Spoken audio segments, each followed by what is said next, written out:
Halo semuanya, perkenalkan nama saya Febrian Richard Mogot. Saya dari Prodi Informatika S1. Kali ini saya akan menjelaskan tentang bahasa pemrograman dan macam-macam pemrograman serta kekurangan dan kelebihannya. Fungsi bahasa pemrograman. Fungsi bahasa pemrograman yaitu memerintah komputer untuk mengolah data sesuai dengan alur berpikir yang kita inginkan. Keluaran dari bahasa pemrograman tersebut berupa program atau aplikasi. Contohnya adalah program yang digunakan oleh kasir di mal-mal atau swalayan, pengguna lampu, lalu lintas di jalan raya, dan lain-lain. Tingkat bahasa pemrograman. Menurut tingkat kesulitan dalam mempelajari dan mengimplementasinya, bahasa pemrograman dibedakan menjadi beberapa jenis. A. Bahasa tingkat tinggi. Bahasa pemrograman masuk tingkat ini karena bahasa tersebut mendekati bahasa manusia. Contohnya, bahasa basic, Visual Basic, Pascal, Java, PHP.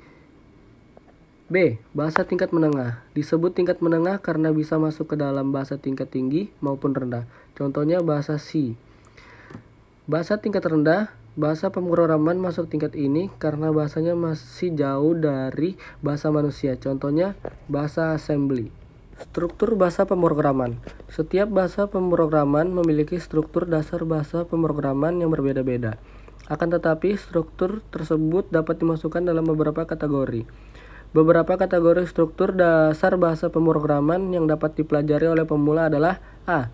Struktur runtutan merupakan struktur algoritma paling dasar yang berisi rangkaian instruksi yang diproses secara sekuensial, yang artinya dikerjakan satu persatu, mulai dari instruksi pertama sampai instruksi terakhir. Artinya dimulai dari langkah pertama, kemudian kedua, ketiga, dan seterusnya hingga akhir. Pada dasarnya suatu program memang menjalankan suatu proses dari yang dasar seperti struktur. B. Struktur perulangan. Kadangkala saat menjalankan sebuah program, kita harus menjalankan sebuah perintah secara berulang-ulang. Agar program dapat berjalan secara berkelanjutan, struktur ini dapat menjadi pilihan yang tepat untuk membuat sebuah program menjalankan baris-baris perintah secara berulang-ulang. C. Struktur percabangan. Membuat program juga tidak akan terlepas dari membuat sebuah pilihan dalam menjalankan perintah sesuai dengan syarat tertentu. Pembuat program dapat menggunakan struktur ini untuk membuat sebuah program dengan beberapa pilihan keputusan yang disesuaikan dengan syarat atau kondisi yang jenis-jenis bahasa pemrograman.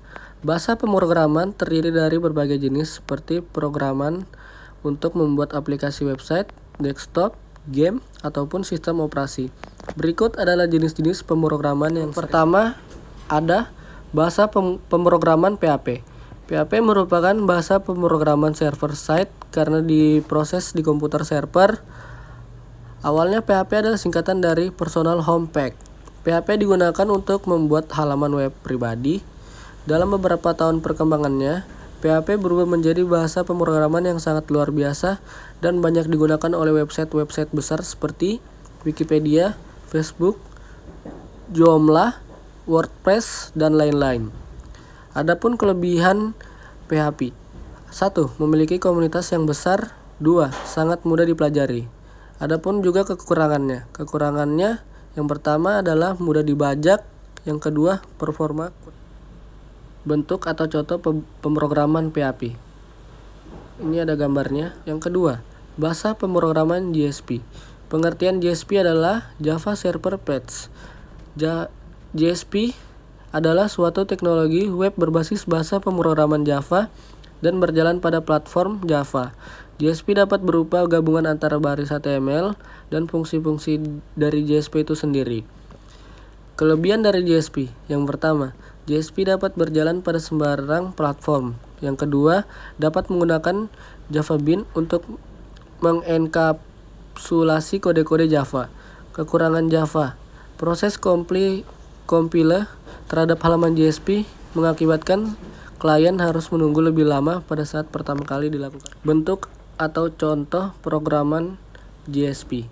Bahasa pemrograman Python. Python merupakan salah satu bahasa pemrograman tingkat tinggi high level language. Python dirancang untuk memberikan kemudahan bagi programmer melalui segi efisien waktu, kemudahan dalam pengembangan dan kompatibilasi dengan sistem, Python bisa digunakan untuk membuat aplikasi standalone atau berdiri sendiri, dan pemrograman scripting programming. Adapun kelebihan Python, yang pertama, satu, mudah digunakan. Kedua, mendukung OOP. Ada juga kekurangan dari Python. Beberapa penugasan terhadap di luar dari jangkauan kemampuan Python, seperti bahasa pemrograman dinamis lainnya. Python tidak secepat atau efisien sebagai statis, tidak seperti bahasa pemrograman C, disebabkan karena Python merupakan interpreter. Python bukan merupakan perangkat bantu terbaik untuk pengantar komponen. Bentuk atau contoh programan Python. Yang keempat adalah bahasa pemrograman C++. C++ adalah bahasa pemrograman yang dijalankan pada sistem Unix. Pada perkembangannya, versi ANSI, American National Standard Institute. Bahasa pemrograman C menjadi versi dominan, meskipun versi tersebut sekarang jarang dipakai dalam pengembangan sistem dan jaringan maupun untuk sistem embedded. Bjarne Stroustrup pada Bell Labs pertama kali mengembangkan C++ pada awal 1980-an. Kelebihan C++. 1. Bahasa C++ tersedia hampir di semua jenis komputer. Yang kedua, C++ adalah bahasa yang terstruktur. Ada juga kekurangan C++. 1. Banyaknya operator serta fleksibilitas penugasan program kadang-kadang membingungkan pemakai. Kedua, termasuk dalam bahasa tingkat tinggi sehingga sulit dibentuk dan contoh bahasa pemrograman C++. Yang kelima, ada bahasa pemrograman ISP. ISP merupakan salah satu produk teknologi yang disediakan oleh Microsoft. ISP diproses melalui web server dan hasil proses ini menghasilkan HTML yang akan dikirimkan melalui penjelajah web atau browser. ISP bekerja pada web server dan merupakan server-side scripting. Kelebihan dari ISP. 1. Dapat menggunakan berbagai bahasa pemrograman. Kedua, berjalan pada semacam virtual machine dan Microsoft yang sering disebut Common Language Team atau CLR. Kekurangan ISP. 1. Hanya bisa berjalan di platform Microsoft.